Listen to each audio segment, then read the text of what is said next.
Maka dari itu tema yang saya angkat di sini adalah pernikahan Kristen menurut firman Tuhan. Ayat yang akan diambil yaitu dari Kejadian pasalnya yang kedua, ayat yang ke-20 hingga ayat yang ke-25. Kejadian pasal 2 ayat 20 hingga ayat yang ke-25. Demikian bunyi firman Tuhan. Manusia itu memberi nama kepada segala ternak, kepada burung-burung di udara, dan kepada segala binatang hutan. Tetapi baginya sendiri, ia tidak menjumpai penolong yang sepadan dengan dia. Lalu Tuhan Allah membuat manusia itu tidur nyenyak. Ketika ia tidur, Tuhan Allah mengambil salah satu rusuk daripadanya, lalu menutup tempat itu dengan daging. Dan dari rusuk yang diambil Tuhan Allah dari manusia itu, dibangunnyalah seorang perempuan, lalu dibawanya kepada manusia itu. Lalu berkatalah manusia itu, inilah dia, tulang dari tulangku dan daging dari dagingku. Ia akan dinamai perempuan sebab ia diambil dari laki-laki. Sebab itu seorang laki-laki akan meninggalkan ayahnya dan ibunya dan bersatu dengan istrinya sehingga keduanya menjadi satu daging.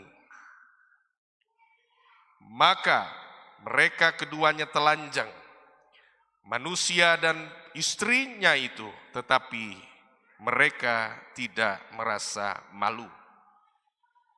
Demikian pembacaan firman Tuhan. Pernikahan Kristen menurut Alkitab itu seperti apa, saudara? Ternyata pernikahan menurut Alkitab itu adalah inisiatif daripada Tuhan ketika manusia membutuhkan penolong. Manusia membutuhkan penolong, artinya manusia adalah makhluk sosial. Manusia memerlukan manusia lain untuk menyelesaikan tugas, yaitu untuk membangun kehidupan. Demikian dalam hal membangun keturunan juga memerlukan sepasang, yaitu laki-laki dan perempuan. Jadi tujuan pernikahan itu adalah keturunan, saling menolong, membangun kehidupan. Dan itu tidak mudah, Bapak Ibu Saudara. Butuh perjuangan, butuh kerjasama. Dan membuat sebuah pernikahan itu dia bisa bertahan lama, itu adalah perjuangan bukan salah satu orang, melainkan kedua-duanya. Dan Tuhan berkata keduanya bukan lagi dua, melainkan satu. Itu menggambarkan bahwa pernikahan kita harus benar-benar memahaminya, meninggalkan segala kesenangan, meninggalkan juga ego kita, dan merendahkan diri untuk menjadi satu. Sebab jika satu ditambah satu tentu sama dengan dua. Bagaimana agar satu ditambah satu sama dengan satu?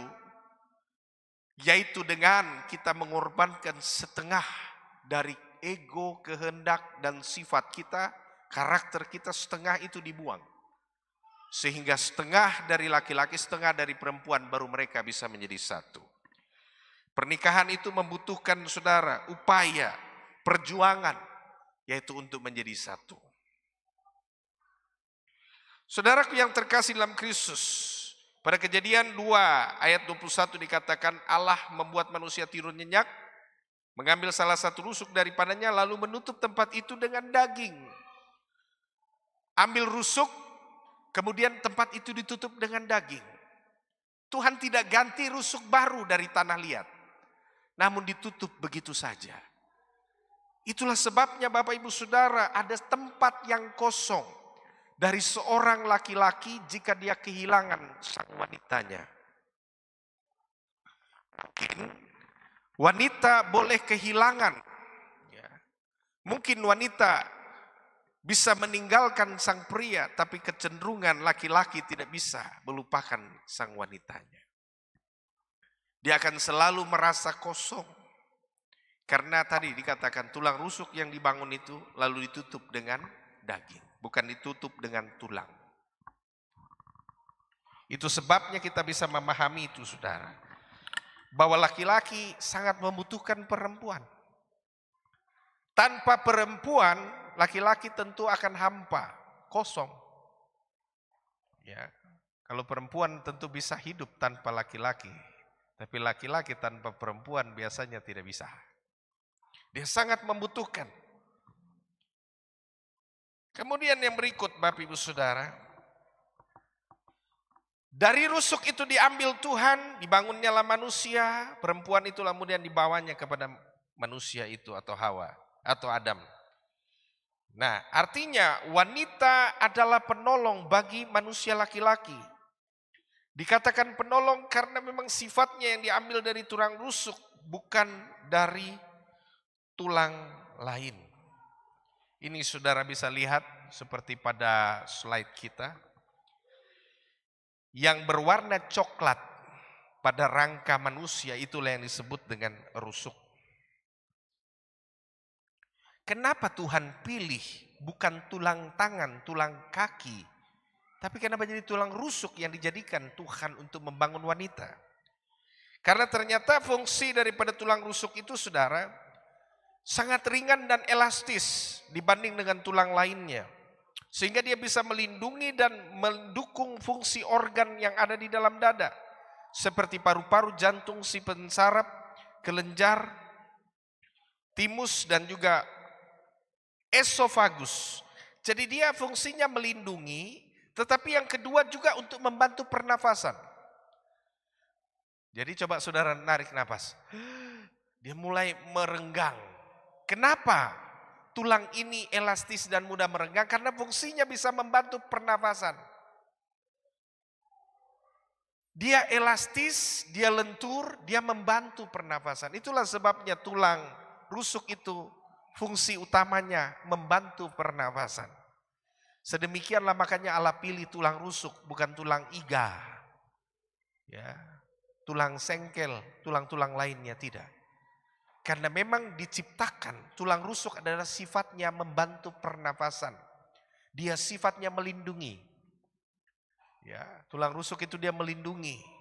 Coba lihat saudara, bapak-bapak kalau lihat anaknya mengalami masalah, biasa, laki-laki. Biasa. Coba kalau emak-emak sedikit tersenggol depan anak, udah ribut saudara.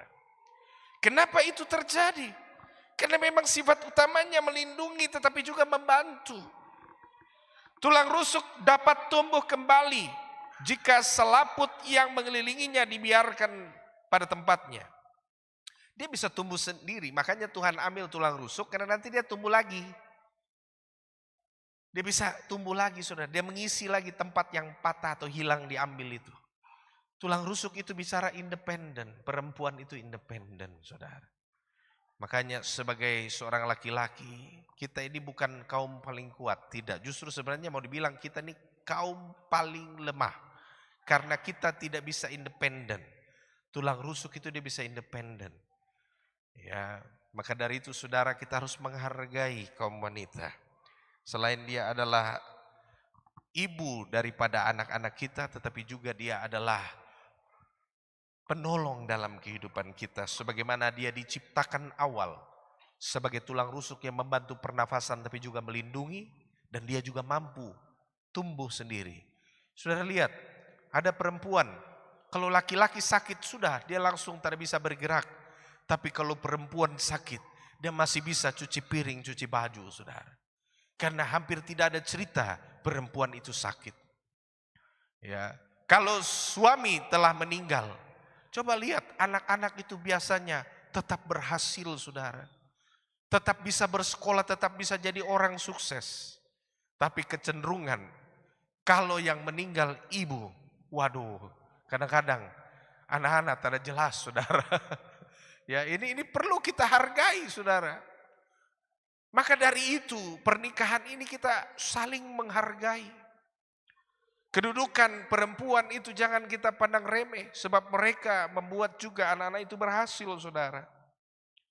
Ya, itulah sebabnya tulang rusuk itu, saudara. Kemudian yang berikut, bahwa tulang rusuk dikatakan, bagaimana Adam menyambut tulang rusuk itu dengan berkata pada ayat 23, lalu berkatalah manusia itu, inilah dia, tulang dari tulangku dan daging dari dagingku. Ia akan dinamai perempuan sebab ia diambil dari laki-laki. Inilah tulang dari tulangku, daging dari dagingku. Pernikahan itu menggambarkan saudara saling menerima satu dengan yang lain. Kekurangan apapun, kesalahan apapun dari pasanganmu, engkau harus menerima. Pernikahan harus seperti itu. Saudara, kita belajar dari pernikahan Adam dan Hawa. Ketika Adam dan Hawa membawa Adam jatuh ke dalam dosa. Dan karena Hawalah Adam diusir keluar dari Taman Eden. Adam tidak berkata kepada Tuhan, Tuhan ganti sudah Joe. Itu masih ada, kan ada 24. Baru patah satu, Tuhan tidak apa-apa, ini masih ada satu lagi. Bisa ambil bikin lagi baru. Supaya Hawa itu tadi bikin saya tersesat, Tuhan ganti sudah. Tidak. Adam bersama dengan Hawa, dia tetap setia mendampingi. Meski Adam dan Hawa telah dibuang ke bumi, mereka tetap saling cinta dan lahirlah keturunan Adam dan Hawa. Ya. Saudaraku yang terkasih,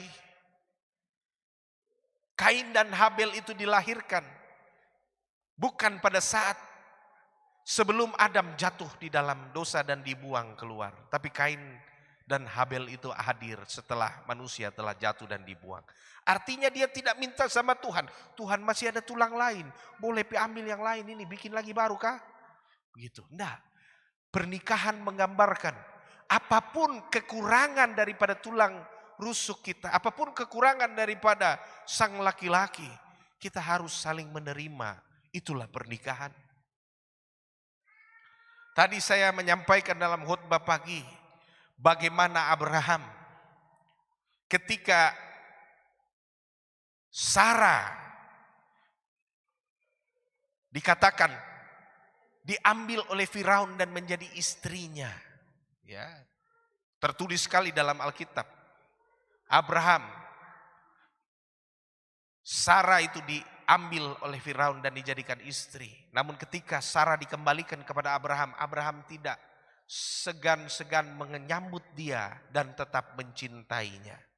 Menantikan janji Tuhan sampai Sarah melahirkan anak dan keturunan yaitu Ishak. Belajar daripada orang-orang besar ini saudara. Adam tetap menerima meskipun Hawa membawa kepada kejatuhan. Abraham tetap menerima Sarah meski sudah pernah diambil istri oleh Firaun. Kemudian sampai di Kanaan Abimelek diambil lagi Sarah lagi. Tapi tetap dia cinta dan tetap menantikan dari keturunan Sarah itu. Keturunan yang dijanjikan Tuhan. Ini kan luar biasa, berarti saudara pernikahan itu harus tetap setia sampai kapanpun. Meskipun dalam sebuah pernikahan terjadi yang namanya apa saudara? Human error. Ya. Ketika pasanganmu lagi error, lalu tiba-tiba dia ada menghadapi sesuatu, kejahatan dan seterusnya. Dosa dan seterusnya. Tapi engkau harus tetap merangkul dan mengembalikan dia kepada rencana Tuhan. Inilah pernikahan Kristen, saudara. Ya, jadi pernikahan tidak boleh diakhiri begitu saja hanya karena ada Firaun-Firaun lain yang menggoda istrimu. Atau mungkin ada Hagar lain menggoda Abrahammu. Tetap setia, pertahankan. Itu pernikahan sejati. Meskipun seperti Hawa membawa Adam diusir keluar, dia tidak minta Tuhan untuk membangun wanita baru dari tulang yang masih ada banyak sisa di dadanya itu. Inilah pernikahan yang sejati itu saudara, saling menerima dan menyambut. Kemudian dalam firman Tuhan tentang pernikahan juga diajarkan kepada kita. Ayat 24, sebab itu seorang laki-laki akan meninggalkan ayahnya dan ibunya dan bersatu dengan istrinya sehingga keduanya menjadi satu daging. Jadi artinya rumah tangga yang ideal dan benar menurut firman Tuhan adalah rumah tangga yang harus keluar dari ketundukannya dari orang tua agar dapat membangun rumah tangga yang independen. Jadi dalam pernikahan, saudara, dikatakan bahwa laki-laki akan meninggalkan ayahnya dan ibunya dan bersatu dengan istrinya. Itu menggambarkan bahwa independensi dalam sebuah pernikahan. Jadi begitu dia mengucap berkat di hadapan Tuhan di gerejanya yang kudus, seorang laki-laki dan seorang wanita yang telah dipersatukan dalam pernikahan kudus, dia harus melepaskan dari ketundukannya kepada kedua orang tuanya. Tentu tetap hormat kepada orang tua, tapi ketundukan tentang mengambil keputusan, tentang memutuskan apa yang baik bagi rumah tangganya, sudah di dalam keputusan rumah tangga itu. Tidak lagi diputuskan oleh orang tua. Orang tua hanya memiliki hak untuk memberikan saran dan masukan. Tetapi keputusan akhir adalah pada rumah tangga yang telah melaksanakan pemberkatan nikah itu, saudara.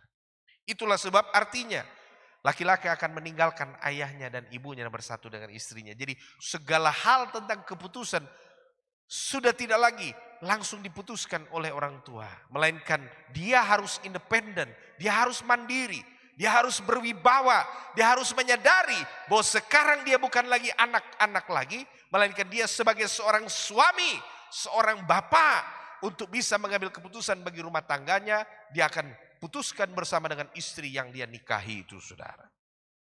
Dan yang terakhir dalam penutup, menjadi pelajaran bagi kita, bahwa keduanya telanjang, manusia dan istrinya itu, tetapi mereka tidak merasa malu. Ini saudara, bagian penutup yang sangat penting, bahwa dalam rumah tangga harus keterbukaan dan tidak boleh ada yang ditutupi.